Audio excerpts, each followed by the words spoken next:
Wait, I can't use the key. I tried to insert the key into my home's door and noticed something strange. The key wouldn't fit properly, as if to say, this key is not the key to my front door. But that couldn't be true. The key I have is the one I have had for a long time, and it has a pink teddy bear keychain that I received from my children a long time ago. I rang the intercom. Then I heard a woman's voice on the other end of the intercom saying, yes. It was the voice of my eldest son's wife. I'm sorry, the key seems to be not working. Can you please open the door for me? Then on the other side of the intercom, my eldest son's wife, trying to hold back her laughter and occasionally almost burst out laughing. Who are you? There's only me and my husband in our house, she answered. At that moment I realized this person had driven me out. She moved into this house with the intention of waiting for the right opportunity to drive me out and live here exclusively. It seems, even though you're not the rightful owners of this house, I can't believe you would do such a thing. I glared at the intercom's camera. However, it seemed like she didn't understand what she had actually done, and from the other side of the intercom I heard what sounded like stifled laughter. Then she retorted, "What are you even talking about? This house belongs to my husband. It's not some shabby place owned by a woman like you. If you don't leave our doorstep right now, I'll report you." In fact, I feel like reporting her instead. However, even if I spoke the truth here, she wouldn't reflect on it that much. With that in mind, I turned my back to the house. "I'll show you hell, so be prepared," I said, although I'm not sure if my voice reached her, as I could hear my eldest son's wife's voice giggling cheerfully through the intercom. My name is Joanne. Currently, it's been 1 year since my husband and I divorced after reaching our late age. To be honest, the reason my husband and I divorced later in life is that another woman appeared claiming to love my husband. My husband has always been handsome, and as he aged, rather than losing his charm, he became more and more dashing. As a result, there were women who didn't mind his age and would boldly approach him. He never seemed to have romantic feelings for anyone until he retired, or at least that's what I thought. But as he approached retirement, there was a woman who, as always, was drawn to my husband's dashing demeanor and confessed her feelings to him. This woman knew he was married, yet she came to me and spoke about how much she loved him and wanted to share her life with him. To be honest, in our marriage, after raising our 2 children and approaching retirement age, things had become a bit stagnant. So I even considered the idea of getting a late-in-life divorce and doing the things I wanted to do alone. Most importantly, I liked the woman who came to me and told me about her love for my husband because she was very polite for someone who wanted to keep her love for a married man. Indeed, she mentioned that she would let go of her love for my husband if I decided not to divorce him, and she'd do the same if he expressed discomfort with her feelings. It feels remarkably refreshing to see her so straightforward. For some reason, even after divorcing my husband, I still keep in touch with that woman, and we occasionally go together to stylish cafes. As for the divorce and her remarriage to my ex-husband, I'm not that attached to those matters, so I meet her without any concerns. However, my 2 sons can't seem to understand why I meet my husband's new partner, and my eldest son, Ian, even came up with some strange ideas like, "I got it. Mom, you must be holding some leverage over that woman and blackmailing her to get money, right? You're pretty cunning. And you agreed to the divorce with Dad, without making a fuss just for the sake of this lifestyle." Seeing him say such silly things, I told him, "That's not the case, we're just friends." But still, he seems puzzled and can't seem to understand the nature of our relationship. Well, if it weren't a late-in-life divorce and I were still young, I think I would never have divorced, but our children have grown up now and I believe they would accept however we, their parents, choose to live. That's how it is, and I lived in the house alone after my husband left. I placed a chair on the balcony, read novels, and drank tea. If this refined life, undisturbed by anyone, was the price I had to pay for the divorce, then I think it was well worth it. After my ex-husband retired from his busy work life, I realized I couldn't adjust to him being home all the time, so divorce was the right reason. I heard that my ex-husband and his new wife are enjoying a fun and fresh new life, and it seems to be a win-win situation for both of us. As I was contemplating these thoughts, suddenly the intercom rang. I headed towards the entrance, thinking that it might be a friendly neighbor because I didn't remember ordering any deliveries, and there, in front of the front door, were my eldest son Ian and his wife, Karina. I don't have a very favorable impression of the two of them. Earlier, my eldest son implied I might be using leverage to threaten my ex-husband's new wife because we get along well, and his wife is equally malicious. Both of them, when they heard about my divorce. Seriously? I'll take you in. Getting abandoned by your husband at that age, Mom. How pathetic. If it were me, I wouldn't be able to survive. Oh, even if you run into trouble, neither Ian nor I will help you. Yeah. Please, Mom, don't rush into things. It'll cause trouble for us. They spoke as if I had made mistakes and been abandoned by my husband. When I mentioned the divorce, both my husband and the second son were also present. Seeing them laugh, my youngest son said, Hey, we weren't talking about something like that, right? Both of you are being too rude, aren't you? He tried to advise the two of them, but they didn't listen at all, as if it were business as usual for them. In fact, even my youngest son, who usually defends me, laughed and said, Hey, Ian, are you serious? No matter how you look at it, Mom and Dad are not a good match. That's why I thought it was inevitable he'd abandon her, retiring and marrying a young woman. Mom, you're seriously miserable. My husband and I exchanged glances and sighed. It's always been like this with Ian. Since middle school and high school, he surrounded himself with bad-mannered seniors and delinquents, driving away decent people from his life. After graduating high school, he said, I'll work with the seniors, and ran away from home, but then out of the blue, he came back with Karina saying, We got married. Both my husband and I thought that since we don't live together, there haven't been any immediate troubles, so it's somewhat better. However, while I was living alone, they came back with a large amount of luggage and a moving company in tow. What on earth is going on? I exclaimed in surprise. Mom, you're in the way. If you're not going to help with the move, then get out of here. Yeah, that's right. We're already tired just from moving. At least could you make us some tea? Come on, hurry up and get it. Karina and Ian issued orders towards me. This is not the way to treat a parent. I mean, I never heard anything about them moving back. What nonsense are you talking about? I never heard anything about you moving back. Please, just leave. As I said this, both of them looked stunned and then burst into laughter, pointing at my face. What are you saying? Mom, do you know what will happen if you stand against us? You'll be left stranded with nowhere to go. Sure. Mom, it's rare for you to be here, but Ian and I don't want to waste our time, so for now, you're in the way. Saying this, Karina pushed my shoulder. As I stumbled, a sympathetic mover supported me, so I managed to stay on my feet. But what on earth do they think of themselves? Do they think they're kings or something? And now, with me unable to do anything, these two grown-up children have ended up in my house. They act as if this house truly belongs to them and have started to mess it up. Both of them never do any housework, yet they leave garbage all over the floor. If I don't do the laundry, their clothes are scattered everywhere. During mealtime, they just say, We're hungry, and when I serve food, they complain, This doesn't taste right. It's fine if they just say it, but if they don't like the taste, both of them demand that I buy ingredients to make something else to satisfy their selfish desires. Their selfishness is worse than that of small children. Moreover, what's troublesome is that both of them refuse to contribute financially despite living in this house. It's evident that their presence incurs living expenses, but their demands for food choices are driving up the food costs. One day I thought, isn't it okay to receive some money for expenses? And talked to Ian and Karina about it. Hey, both of you, if you plan to continue living together, contribute to the living expenses. Do you even know how much your meals cost? As I spoke, both of them exchanged glances and laughed.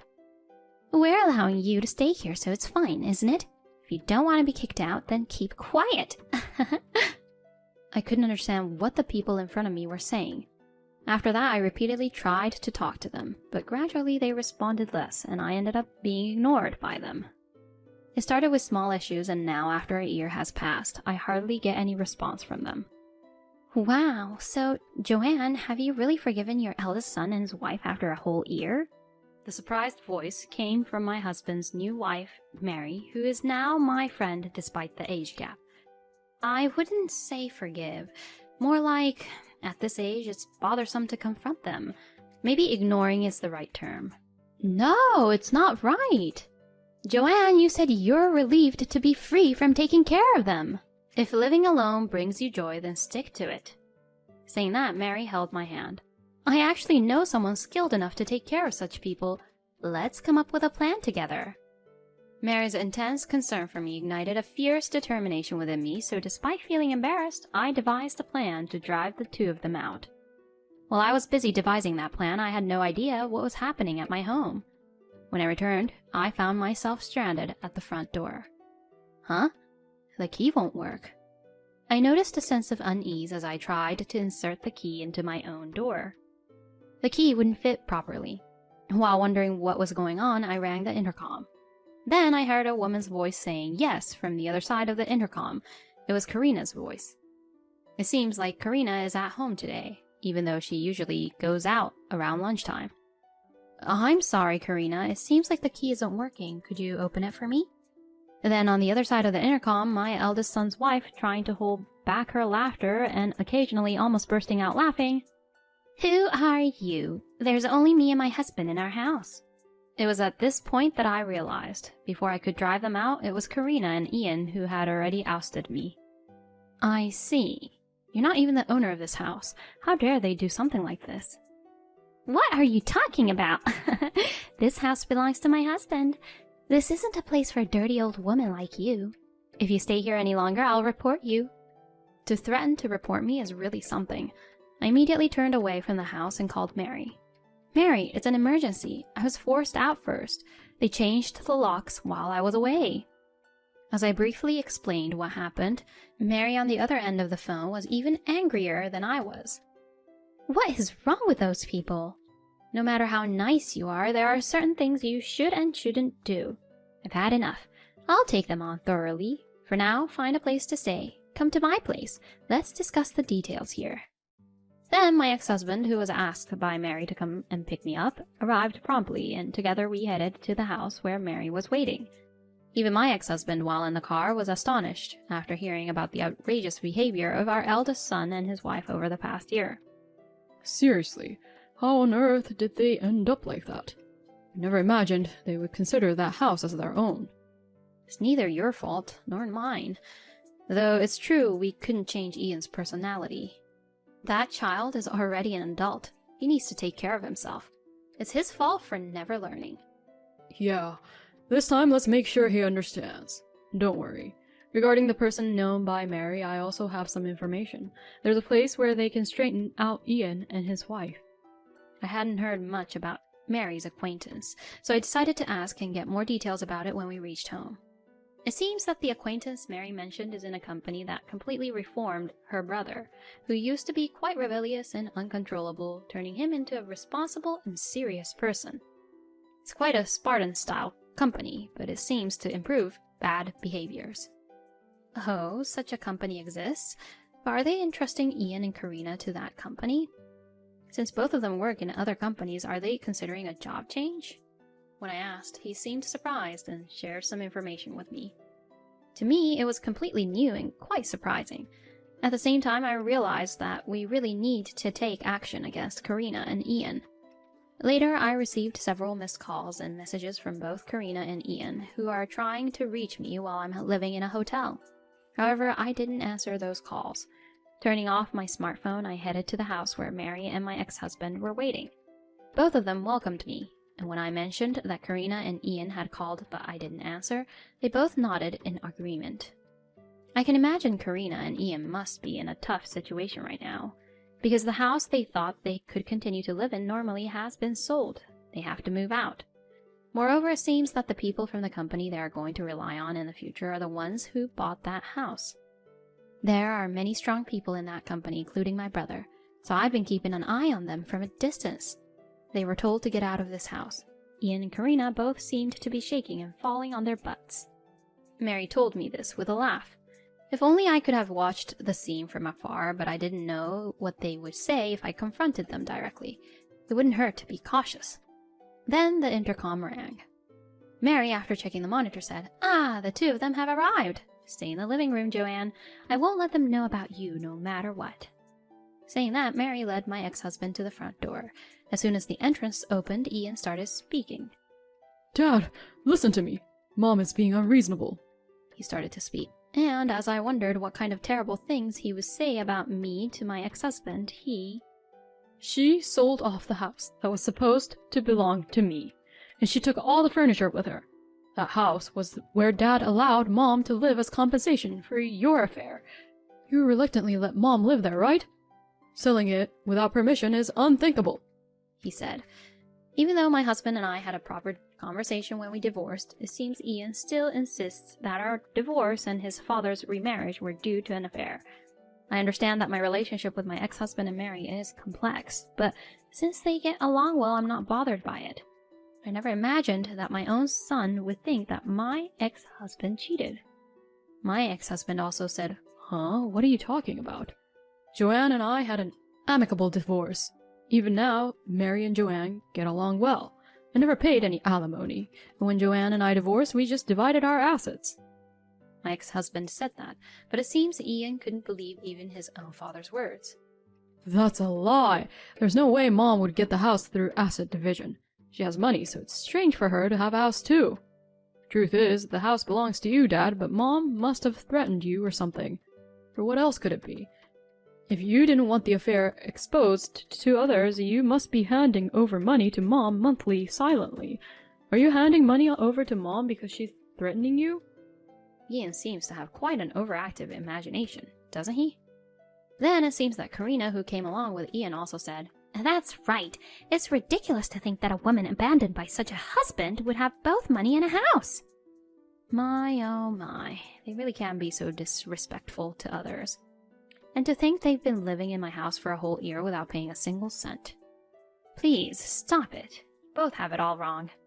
At this point, Mary raised her voice and said, "That house is Joanne's family home. It has been hers even before we got married. After her parents passed away, it was in her name. That's why the house belongs to Joanne and no one else."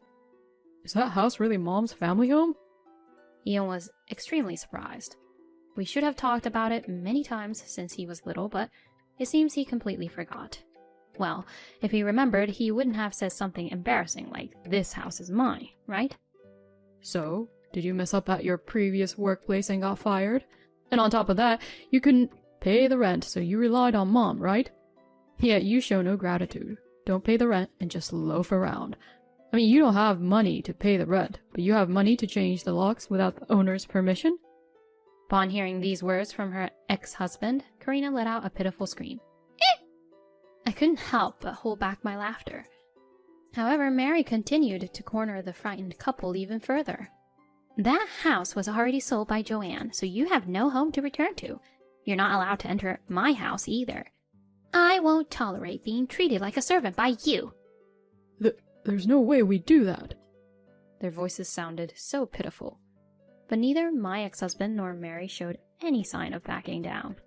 "Well then, I'll introduce you to some live-in work, so go there," Mary said and handed over a certain business card. The business card was that of the president of a company rumored to be able to make anyone Mary knew bend to their will. Both of them were delighted at the prospect of having a place to live, so they headed to the designated location. As they arrived, they were greeted by tough staff members and the president, who had heard about Karina and Ian, seemed eager to witness their defiance, smiling as he observed the two. Later, I sometimes hear about their situation from Mary. It seems their morale has significantly declined as they have tried to escape several times, but without much success. Every escape attempt ends in them getting caught by anticipating staff, and Karina and Ian keep blaming each other, saying, "This kind of life is all your fault." As for me, I sold the house since it felt a bit too spacious for one person, and now I'm taking my time to decide on the next place to live. Once I move, I can't wait to introduce it to Mary and my ex-husband, so I'm really excited about the move.